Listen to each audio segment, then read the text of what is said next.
started. How's everyone doing? Great.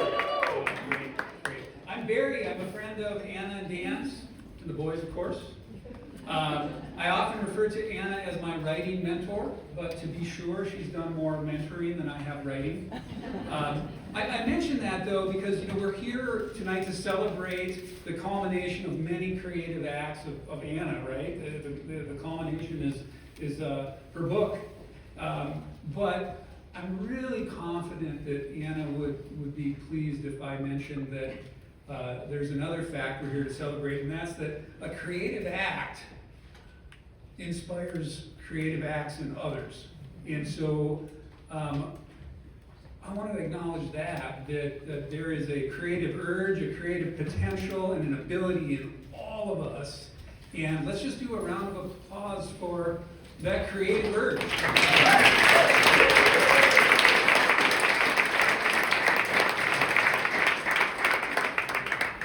I'm going to introduce the associate editor at the University of Minnesota Press, focusing on science, the environment, Scandinavia, and the Midwestern history. So everyone, a round of applause for Christian Tweed.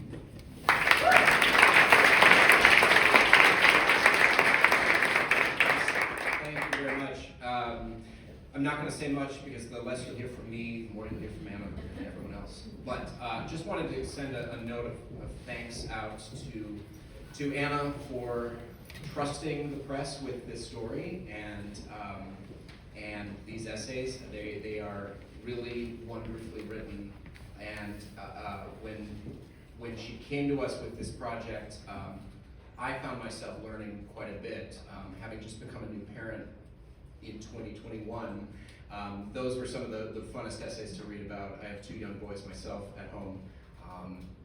And the other side of this is that the environment and politics are so enmeshed in this book, and I think that really comes through. And so I really just am very grateful to Anna for sharing this with us and allowing us to share it with the world. And I hope everyone picks up a copy. And with that, I want to introduce Anna Henderson.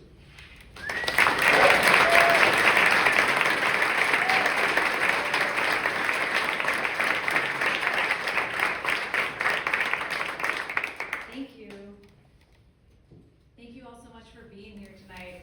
It's a privilege to share my book with you. I'm so appreciative to the Open Book for having us, to Majors and Quinn for being here, to the press, everybody there. I'm so thankful to have the Minnesota Speaker of the House, Hortman, here, the Eagle Mountain Broadcasters Band, my friend Jeremy, who's pouring wine, came all the way from Ohio, and Barry. Thank you everybody. There's so many people in this room who've been part of the journey of writing this book, or doing the research and science work, or the work in politics that I did. So the title, Core Samples, refers to the literal scientific samples that I collected and studied as a scientist for my research. But it's also metaphorical, and it refers to the literary nature of the writing and the intimate and personal nature of the writing. And I'm going to do a reading from the book that will tell you more about my science research. This is from an essay called Dear Spartina, and I'm not going to talk about Spartina grass, but just so you know, it's a tidal salt marsh grass.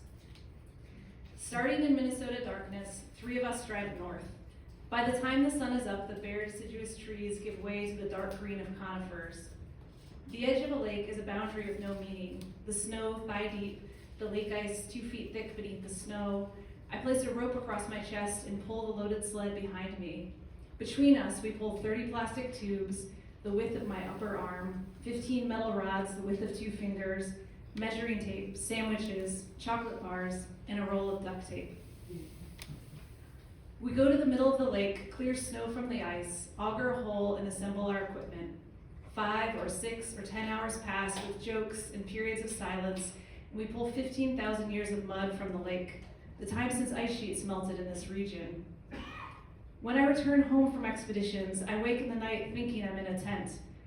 I free fall in the stillness of my house, the aloneness of the indoors.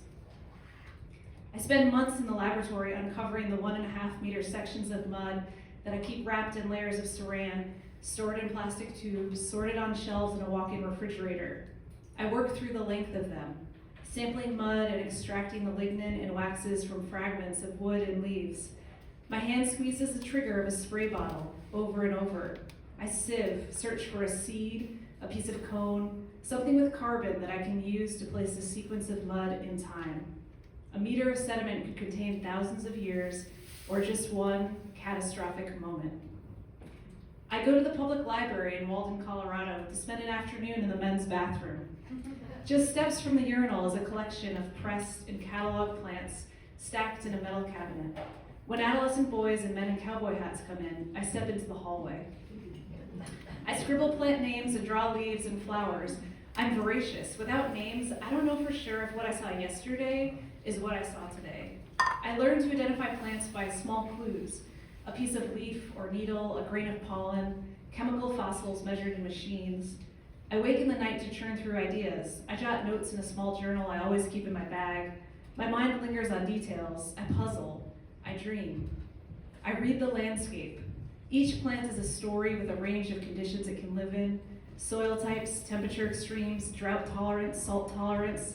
The collection of plants holds meaning, tells of the land and climate. When I braid these together, they build a rich narrative of ice ages, drought, the formation of ecosystems. But these puzzles are missing too many pieces. Nothing is certain. The distance this creates leaves something like the longing of separated lovers.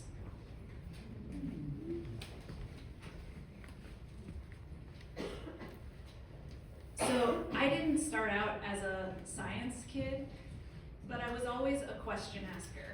I was the kind of kid who picked up a rock and looked at what was living underneath it, and then I might lick the rock to see if it changed color. And I might do that sometimes still. I was curious, and really all it means to be a scientist is, or to think in a scientific way, is to ask questions, to be curious, and to act on that curiosity, to inquire. It's asking why and how and what if. My first research expedition was to the Juneau ice field, and there's a friend here from there. I lived and worked on the glaciers for 8 weeks. It was a total shock to do science in the field. It was nothing like the classroom. It was nothing like a textbook. It was dirty. Literally, I wore the same clothes every day for 8 weeks. And the only way to shower was if you melted snow, which is impossible to melt that much snow on a little Bunsen burner kind of. But it was really beautiful and fun, and it was so inspiring. And so then I went to graduate school, and I did a postdoc, and I was just completely focused on an academic career and this kind of one approach to what it means to be a scientist and what I do with science.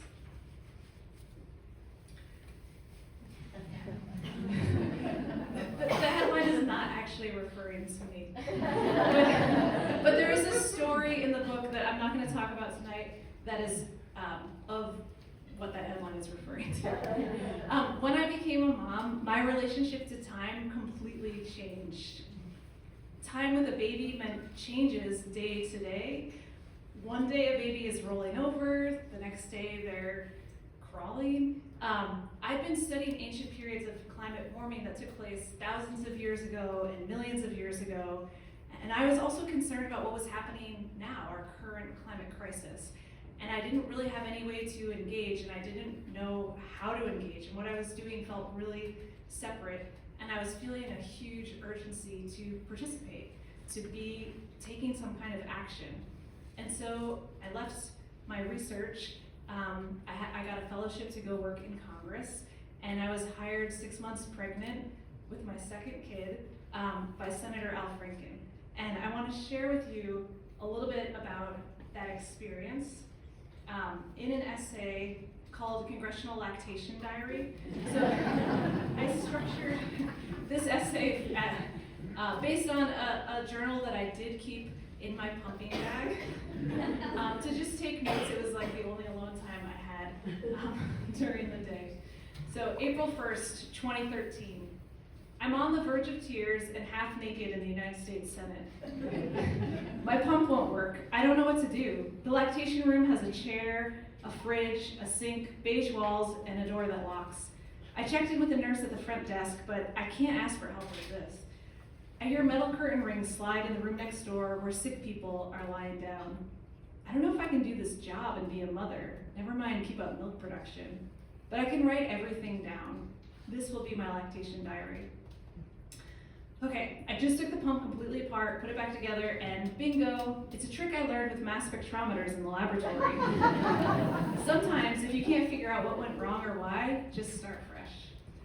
When I walked into the building this morning, electricity shot up my legs. Each click of my heels sent a shock. The black veins and flecks in the marble walls don't match from one block to another, creating a sense of motion. It's like birds flying in the distance or wind rustling in the leaves. It's like the building is alive.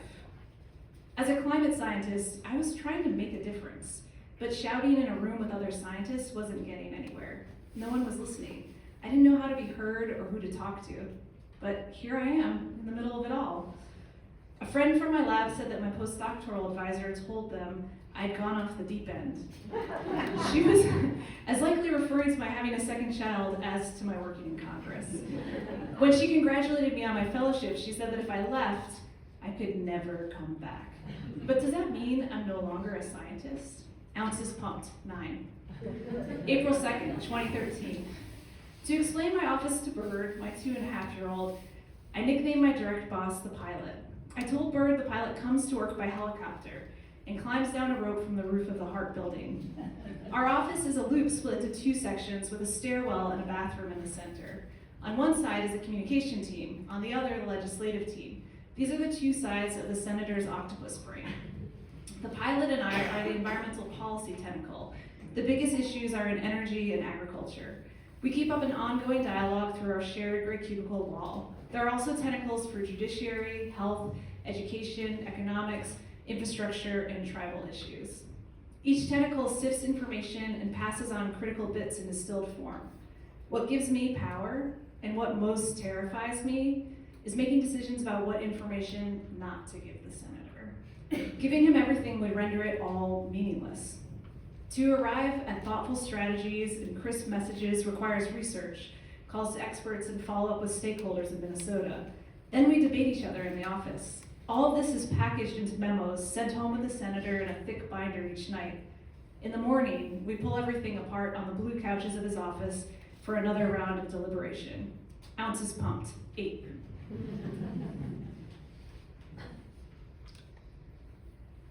So that urgency of time also brought to me the value I had for art and writing, which is something I had been doing, but I've been trying to kind of like fit into the smallest corner of my life and not be distracted. Distracted was kind of a word that came up in my academic career of like, ooh, that person got distracted. So it was something I was doing, but I wasn't taking it very seriously. And when I became a mom, I felt like I had to do it. It was just part of who I was. And I started publishing sort of inconveniently when I was 9 months pregnant with that second baby, so I just started in the Senate. And so I used a pen name because I had no idea, I didn't really know people. It didn't feel like it fit in. And so until this book was accepted by the press, I taught under the name E.A. Farro, and I published, and I went to conferences. And I don't know what the E stands for.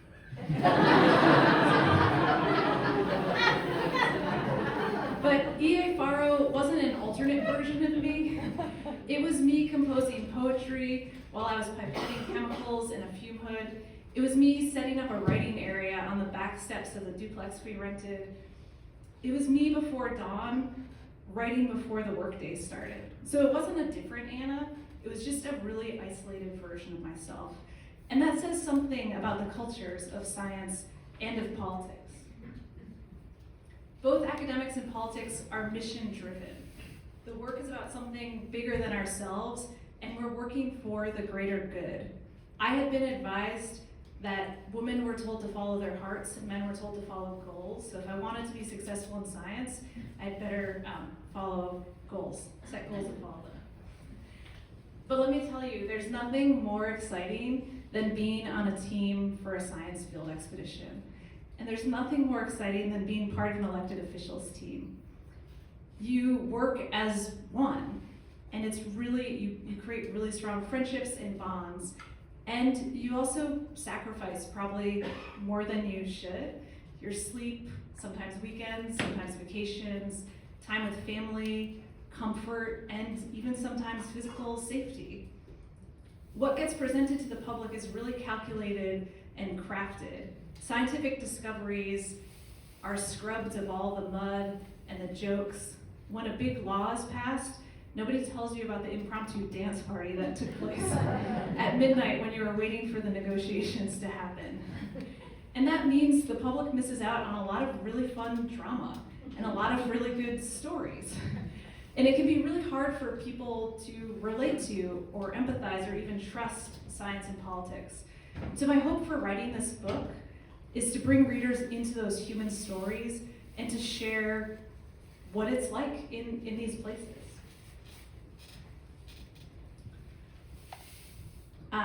I worked for Governor Mark Dayton for a few years as his water advisor, and I oversaw implementation of a regulation on farmers, which was not popular with anybody. But if you drive through Minnesota, you will see green ribbons along the farms, and those are buffers. And I'm really proud of that work that we did.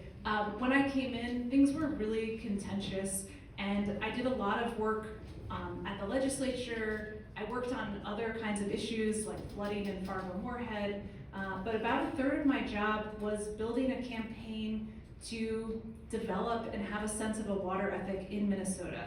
And this involved traveling around the state with Governor Mark Dayton. And at first, like the first time Dayton threw a water summit for 1,000 people and all their best friends, everybody was really excited. People were really into it. And then we threw another water summit. And then he announced he was gonna go do these big town halls. And people who had been our allies, like cabinet members and the heads of environmental nonprofits, they got kind of fed up. And there was a lot of pushback. And there was pushback that going out and talking to people who aren't experts wasn't gonna do anything. And there wasn't a point, and that this was kind of a waste of people's time. And so when I was traveling around with the governor, and I was the MC of these events, it was sort of an open question in my mind of like, what are we doing and where are we getting here and what does it mean? Like, what's the goal? What's the goal? What's the outcome? And the only thing, I'm gonna read you a section from an essay called The Irrational Logic of Our Bodies on the Landscape. And the only thing you need to know is that in Minnesota, when there is a large meeting on water, you say the Pledge of Allegiance at the beginning, and that doesn't happen at all meetings. So there's just a reference to that here. Do you remember the St. Cloud protest? I asked a few months later. The governor wears a flannel shirt and one of his socks has a hole in it. The white tablecloth of his dining room is littered with M&M wrappers and Diet Coke cans. There are homemade cookies on a gold rimmed plate, and the sun streams in a window overlooking the garden with its fountains. I really enjoyed talking to all the people at the town halls, the governor smiles. A strange unease comes over me. Enjoy is not a word I would use for the town halls. I was counting the minutes, delivering a show, but for him it was always about the people, in any and all forms. That's why he traveled the state. He was focused on making connections, not on achieving tangible outcomes. I think back to the 10 times I raised my voice to pledge allegiance to our country and the hundreds of voices that joined at each town hall. I didn't stand for the pledge in high school because I felt like the got it reference wasn't mine. But what links my homeroom in Providence, Rhode Island to the water town halls in rural Minnesota is less about the words or what they mean than it is about the power of voices joining together. We connect with each other when we do the same thing at the same time. At the town halls, an old man talked about farming his family's homestead. A tribal chairman presented on stage and spoke so quietly it forced stillness over the crowd. A group of older people in matching blue pro-mining shirts threatened to cause a disturbance, but then dissolved into discussion tables.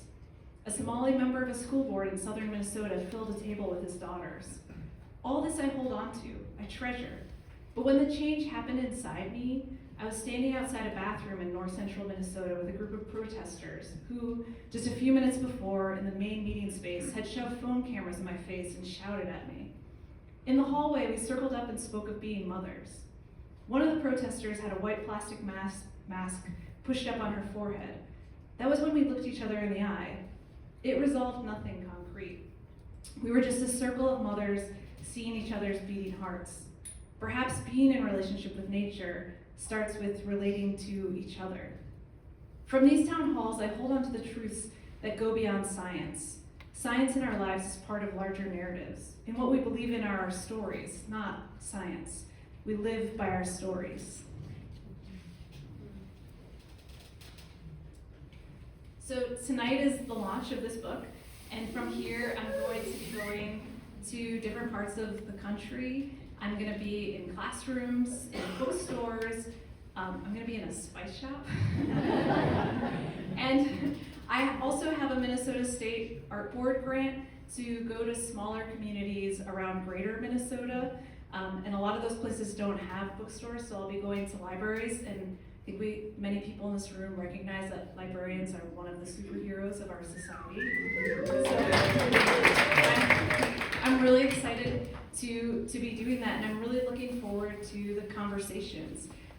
One of the reasons that I wanted to do this Greater Minnesota tour is that after having gone around the state with the governor in this kind of like, people were always upset and angry and feeling kind of threatened, and to go out in a really different role and be able to have different conversations feels really meaningful to me.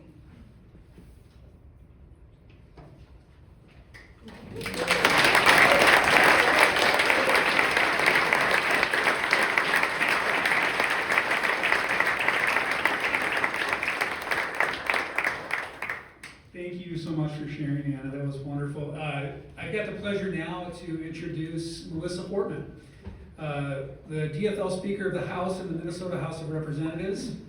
She's represented a part of the northwest suburbs of Minneapolis since 2005. She has held this role as Speaker of the House since 2019, is the longest serving female speaker in state history.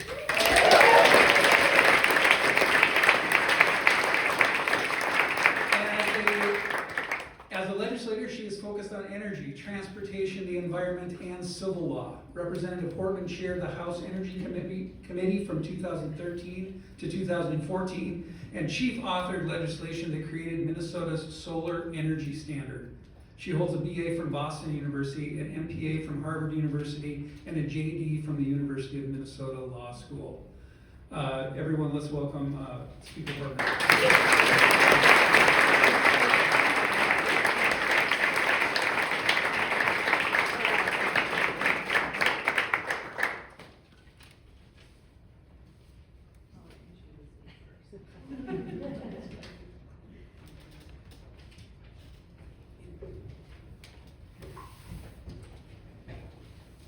So, in keeping with what I mentioned earlier about Anna being concerned with inspiring creativity in others, I hope you noticed that there was 3 art activities out in the lobby. We want to invite you all to join in with those, and I wanted to highlight one of them, which is this community bookmaking activity. Out in the lobby, there's these little cards right here, and you're invited to write a 7-word memoir about your connection to nature. And then actually, there are stickers. Stick them in the book. Anna's going to take this book with her on her entire book tour. And at the end, we're all going to have a book that we're all part of. And in the spirit of that, I believe Anna and Speaker Hortman also. You do have, okay, Yeah, good. I do. Why don't you share yours with us? Starting out, okay. Well, it's such an honor to be here. Thank you for inviting me. So it's 7 words, so that's a little bit challenging. But what I came up with was nurturing flowers takes patience, legislation takes time.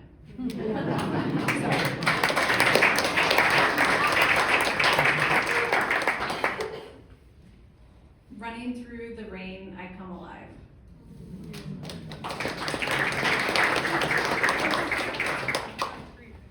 Thank you so much for being here, Speaker. So the goal of the book and the tour is to make politics accessible, and it is such an honor to have you here and to be able to ask you questions. So I wrote in the book about balancing these different identities and interests of art and science, politics, parenting, and I've met you as an elected official and known you in that way, but I'm guessing there are probably other parts of yourself that aren't public facing that are important to who you are, and I was wondering if you'd share something about that with us. Well, I think the most important thing is being a mom. And for me, like you, struggling with balancing during really hard public policy work. So I got elected when my kids were 7 and 9, but I ran for the first time and lost for the first time when my kids were 1 and 3. And so juggling motherhood and public policy and politics has always been kind of the definition of, I guess, who I am. Thank you. Okay, I know she has a bunch of questions that she let me know ahead of time so I could be prepared, so I'm gonna be totally without words here on the stage, and some questions that I would love to ask her about. You talked a little bit about the reason that you're going to Greater Minnesota with the book, and I want you to just tell us a little bit more about what you expect to get out of talking about your book all across Minnesota, because there's some pretty sparsely populated stars on that map.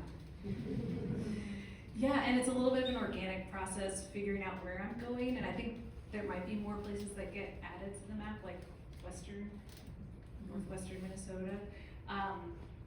But so when I wrote the grant, the idea was that I would go and teach free writing classes. That was actually kind of the start.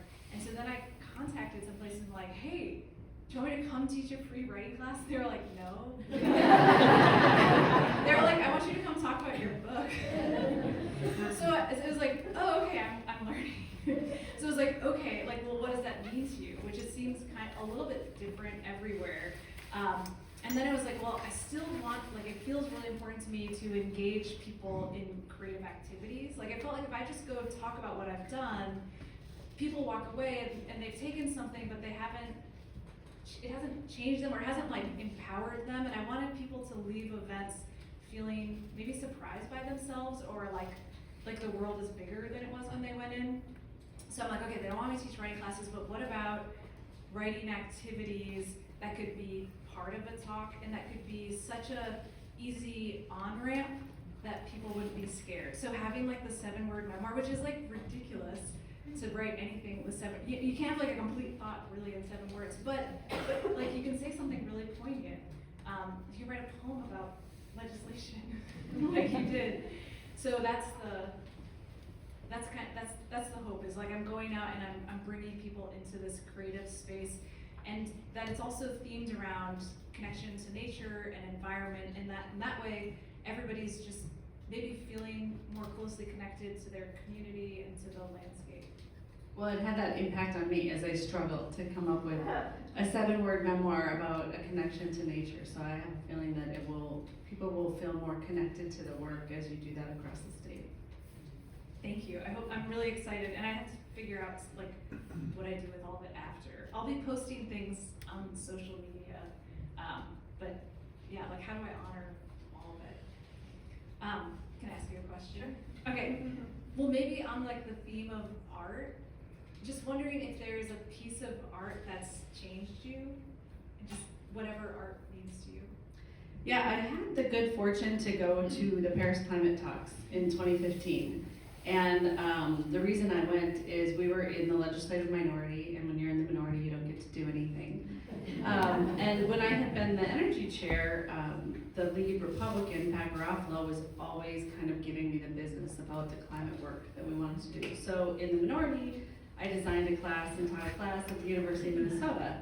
And when I went to the Paris Climate Talks, there were artists from all over the world and activists from all over the world trying to have an impact on the climate talks.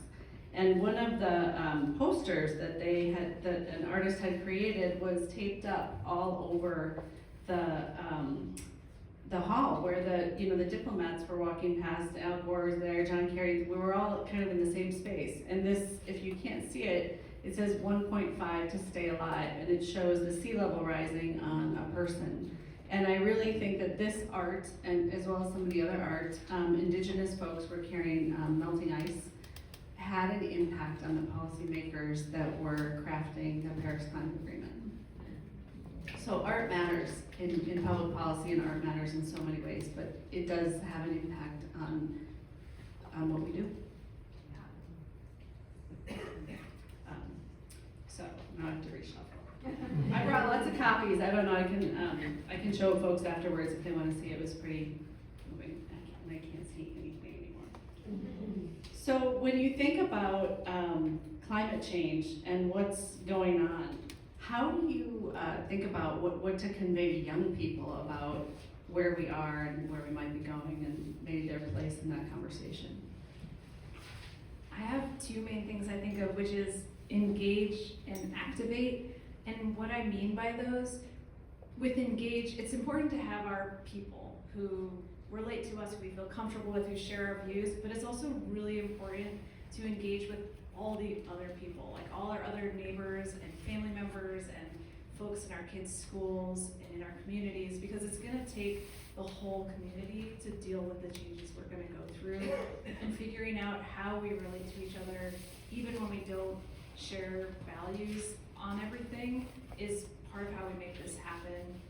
And you know, in legislation, it's always about the Venn diagram of finding where you're concerned about overlaps with what somebody else who 99% of what they think is different than you, and you don't agree, but like, what is that place where you can come together? And I think that is the engagement in the work that we need to do. And in terms of activate, there are so many different ways to be part of the world and to take action on climate and other issues. And there are some people who are builders and some people who are kind of breakdowners. So if you're a kind of person who enjoys being in a protest, that's a great way to socialize what you're doing. But there's also, we need people who are going to build things, who are going to make things happen, who are gonna do, it can be kind of boring and hard work to make changes and to implement them. And we need everybody. And so finding something that feels like it fits who you are and that you can do it with some other people, I think is the way to activate. So that looks different for everybody. What do you think?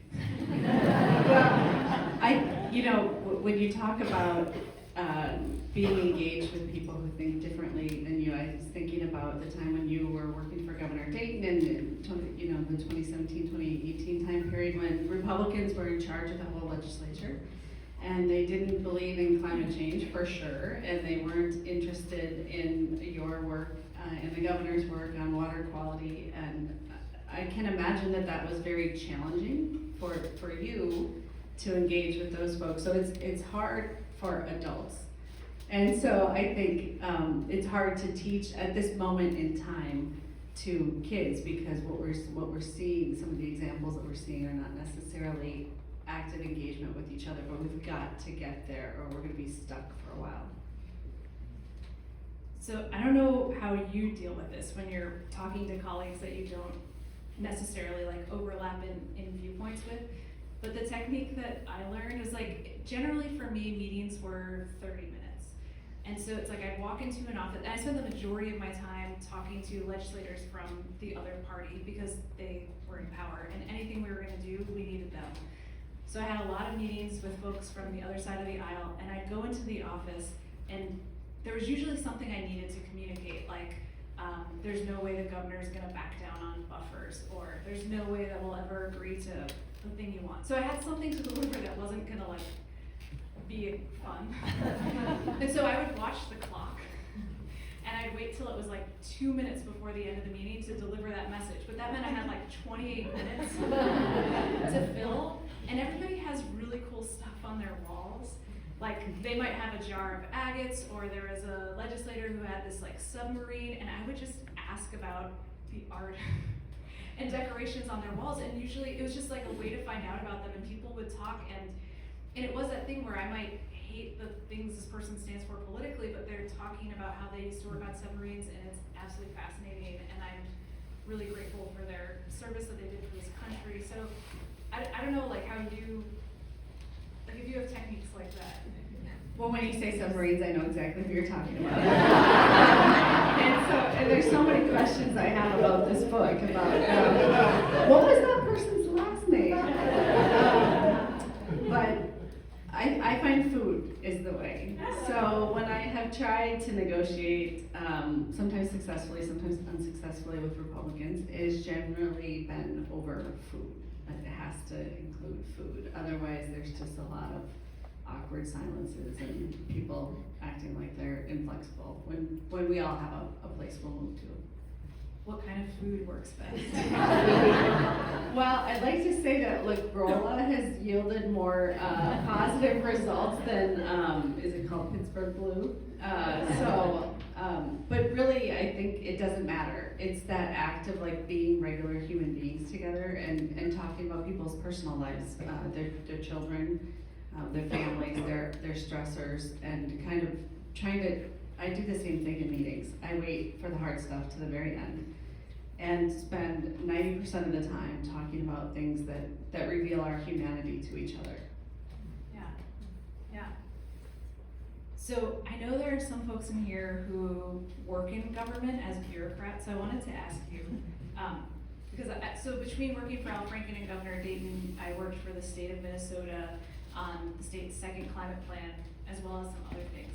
And my cube mate is here today, which is very exciting. But I wrote an essay in the book about that time of being a bureaucrat. And I have like a couple excerpts that I want to use to cue up the question. So this is from the essay Water is a Medium. To me, public service forms the ultimate frontier of entrepreneurship. The legislature passes bills in a fever. Each bill holds a mix of ideals, compromise, and unclear sentiment. Implementing new laws, public servants figure out how to do something that's not been done before. And then later in the essay I wrote, the trick of the public servant is to experiment wildly while staying invisible. Public servants move in increments so small no one notices. It's the art of boiling the frog. A veil of boringness protects the bureaucracy. So, I was just wondering if you see government staff, state, local, national, as entrepreneurs. Totally, but I think you nailed it, is when we're doing our jobs well, it's boring.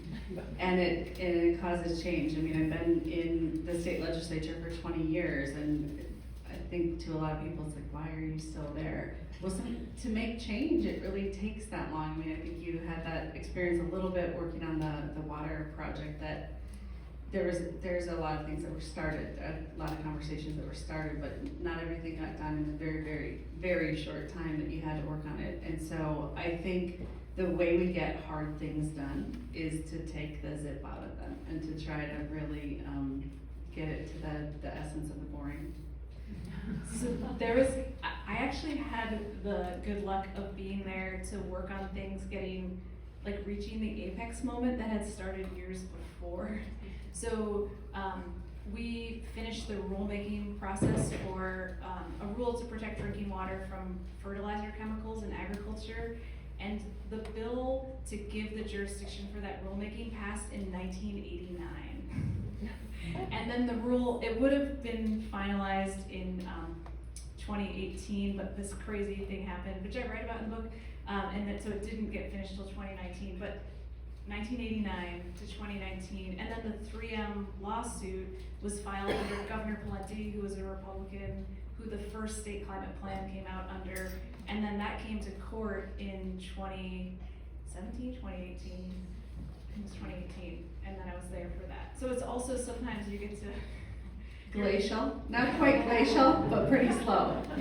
Yeah, but you're there for the wild moment that it's happening too. Well, so the interesting thing about your book is how you blend your role as a scientist with your role as a policymaker. And when you're writing about that, you write about it not from sort of the dry, more like college textbooky kind of way, but as a person, as a mother, with a little bit of plot and dialogue. And so why did you choose that mechanism for telling the story about science and policy?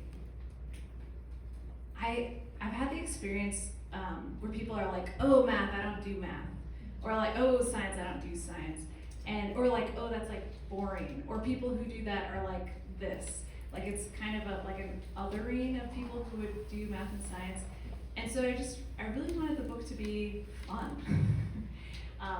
And I wanted it to bring people in. I made some rules for myself because I also didn't want it to be an op-ed. And like, I have tons of opinions about things, and I was like, okay, that's like totally boring, like I'm not gonna do that. So I wanted it to be that somebody's reading this and they're like, oh, I know what it feels like to walk through this space, or what it smells like, what it sounds like. So one of the rules I gave to myself was to start in the middle of things.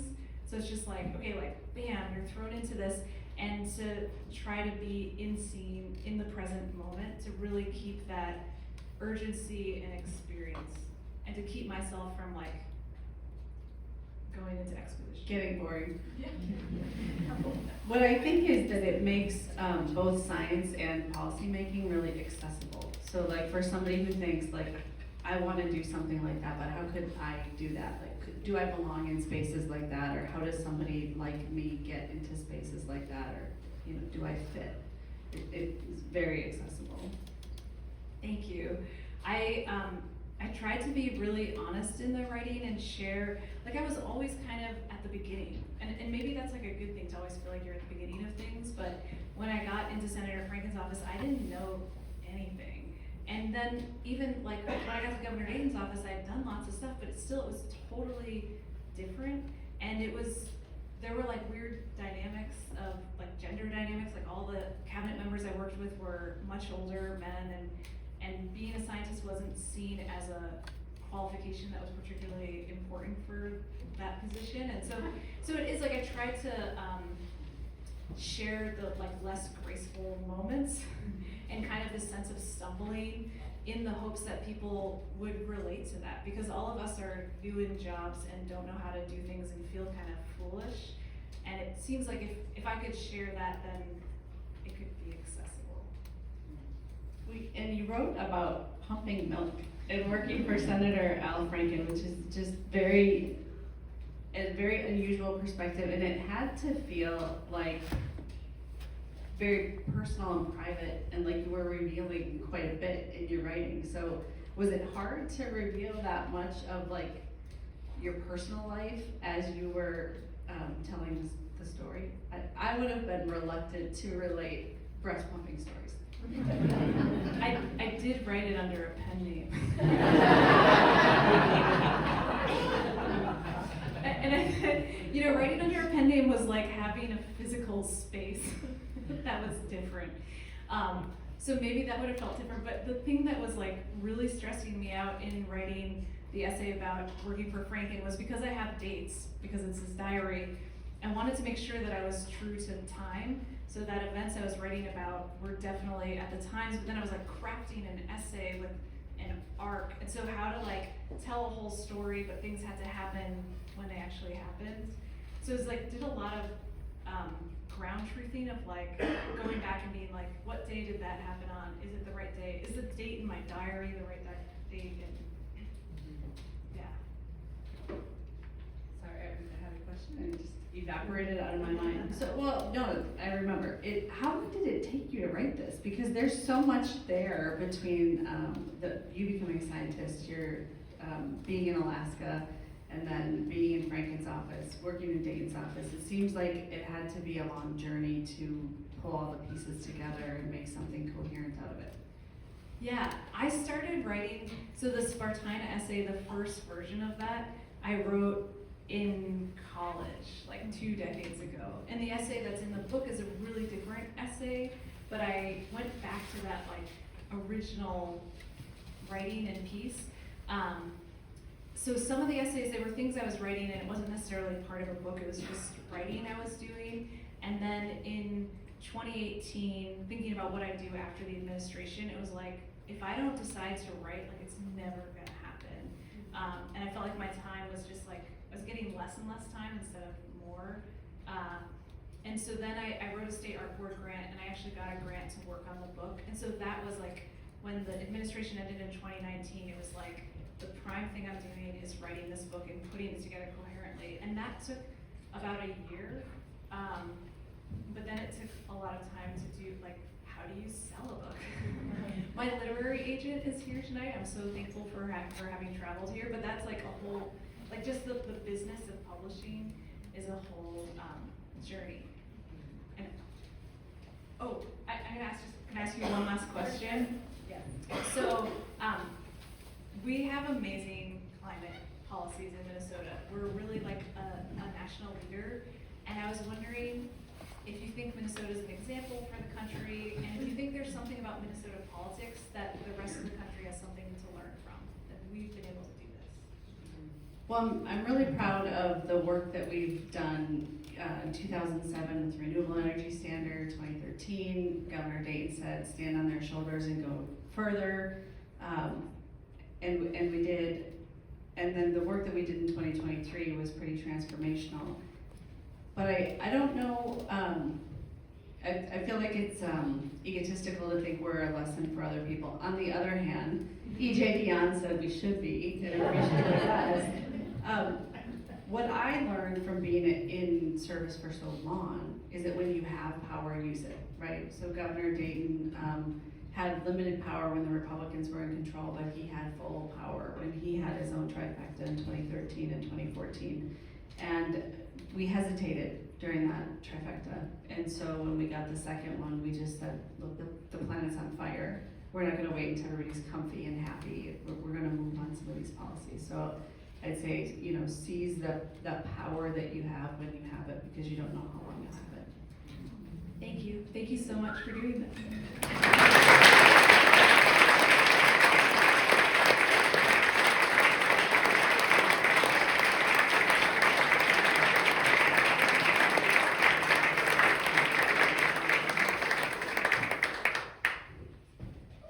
Okay, we're going to open it up to you for some questions. I've got the microphone, so if you have a question, you want to get your hand up, and I will bring you the microphone. Coming way back there. Hi there, thank you.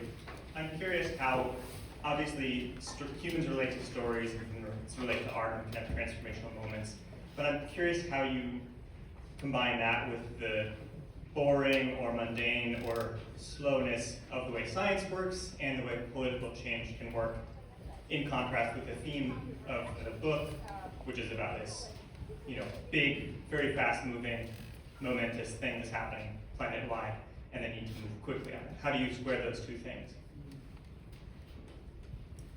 So I think what you're asking is, things are urgent and we're running out of time, and the systems we have are really slow for dealing with problems. And the only way to make change is one step at a time.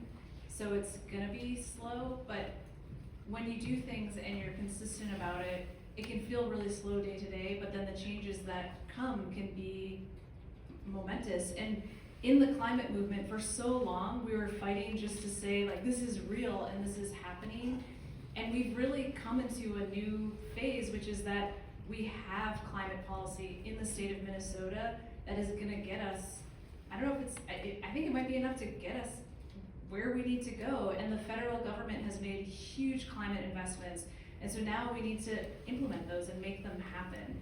And we have that opportunity. So we've gone from what was trying to convince people to do this and sort of like yelling to get attention to, we've got money and we've got tools, and now we need to make it happen.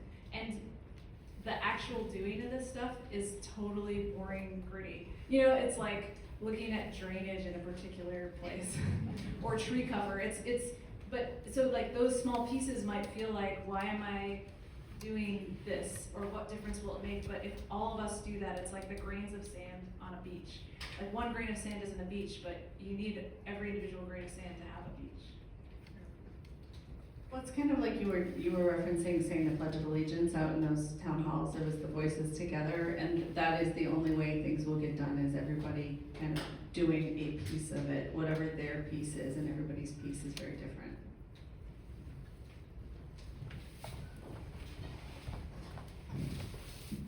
Fascinating discussion.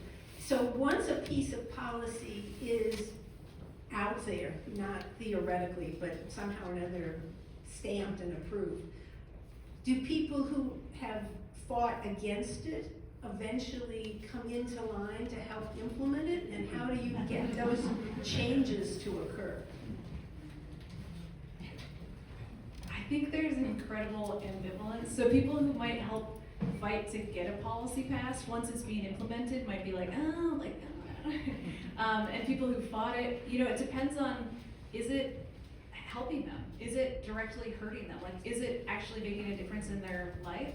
And so I think, like, when we talk about dealing with climate as the example, in order for the policies that we've passed to be successful, we need to make them work for people and for people to see a benefit and not to feel like it's making their lives smaller or harder. You know, I think it's different in different contexts. I can say one good thing about Minnesota's utility community is that once the laws have passed, they have been part of making it work. So whether it's mercury pollution reduction or renewable energy standards or even solar energy standards, which they tried so hard to kill. Once it's law, they're allies in figuring out how to make it work rather than to try to repeal it, which I think might happen in other jurisdictions. I guess my question is, it's gonna sound, I hope it doesn't sound super rude, but how do you persuade like a conservative or a Republican that climate change is an actual fact, not fake? If it were me, I probably wouldn't try to persuade them of that. I'd ask them about the submarines on their wall and get to know them, you know, and try to find that kind of like understanding and sense of connection, and then seeing like, is there a place where some aspect of this fits in? Because really, like, climate work is a huge umbrella term, but like actual climate work is really specific, and it can be many things where you never need the word climate. And in some ways, I think like the mark of success for the climate movement is when people don't even refer to that. You're like not a climate leader, you're somebody who works on housing, or you're somebody who works in public health, or you're somebody who's an educator. So I don't think that like getting people on board to like say the word or to say they support it is the goal, so much as the actions that are gonna get us there are something that they see a way to take on and be part of.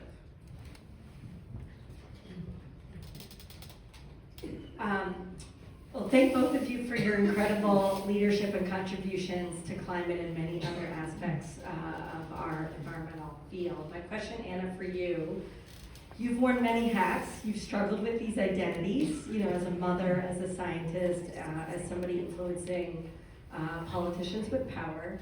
As you think about these fields, and you've also worked in philanthropy, so you've worn many hats, what are the aspects from each that the fields need to know about the other, as in what do scientists need that you've learned through your time in public service and philanthropy?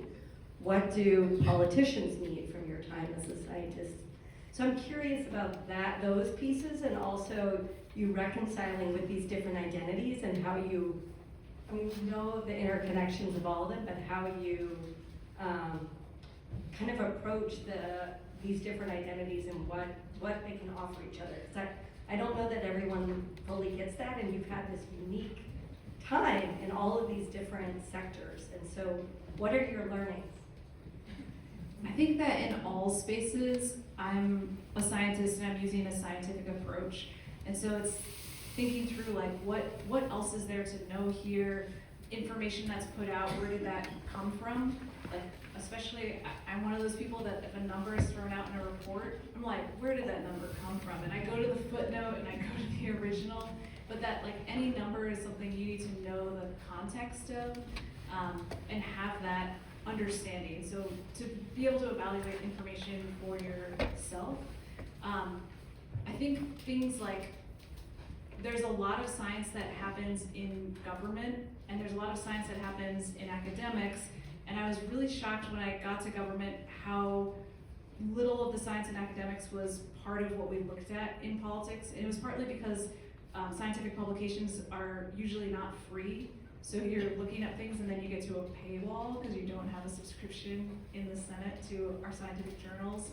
And so I think that, you know, not all science that is done has to be directly applicable to public policy, but that all science needs to be able to articulate what it's doing broadly for our understanding of the world. Like, the purpose of science research is to develop knowledge, and we don't only want knowledge that we directly know what to do with, because there's so much we don't know, and we're always, things that we learn in one way become really useful in other ways. But I think being able to articulate that and to articulate the role of science in our local economies is super important. And I think for scientists understanding how to talk to politicians and policymakers, and if they do want to be part of those conversations, finding those on-ramps.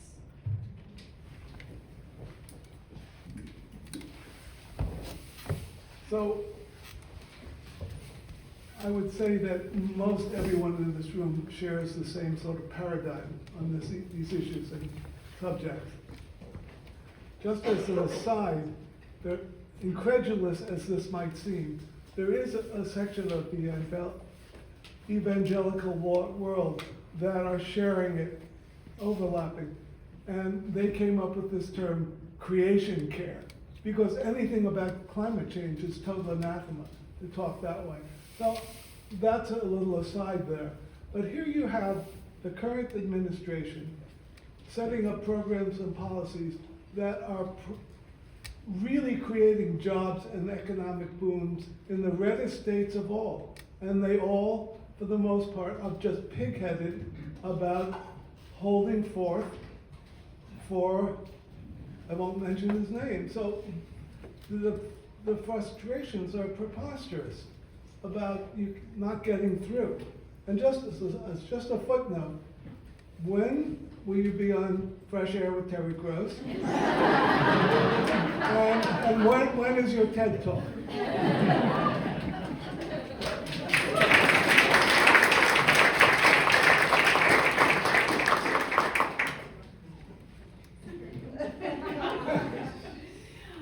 I don't know what to say, Stuart. I think we just all need patience. Going back to the 7-word memoir, things take time, and it doesn't matter how urgent anything is. We have to learn to work together, and to, things go at the pace of our human communities. And so investing in each other. One last question.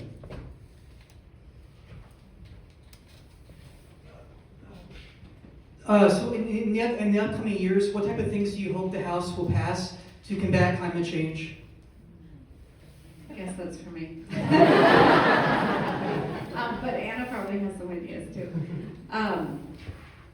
We've done a lot in the energy space. We've done some in the transportation space. We're doing a little bit on land use planning and buildings.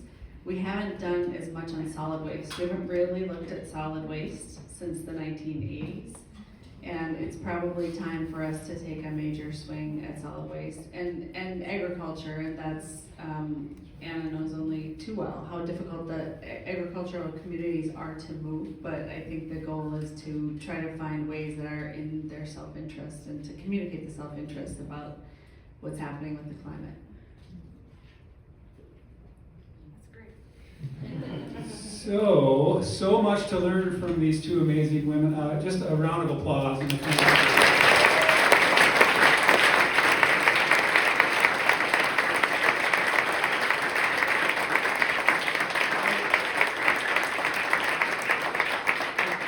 did want to offer just 2 takeaways that I have, which are, and I actually, it sounds like I'm joking, but I'm not. Eat a meal with someone you don't agree with. And change takes a long time, but you should lick some rocks along the way. We are not done, folks. We're done with the sort of formal portion, but we want to invite you to have some wine, listen to some music, and check out those art activities. That community book is out there. Write your 7-word memoir, and I just want to thank you all for being here. And Anna, congratulations. Core Samples is launched.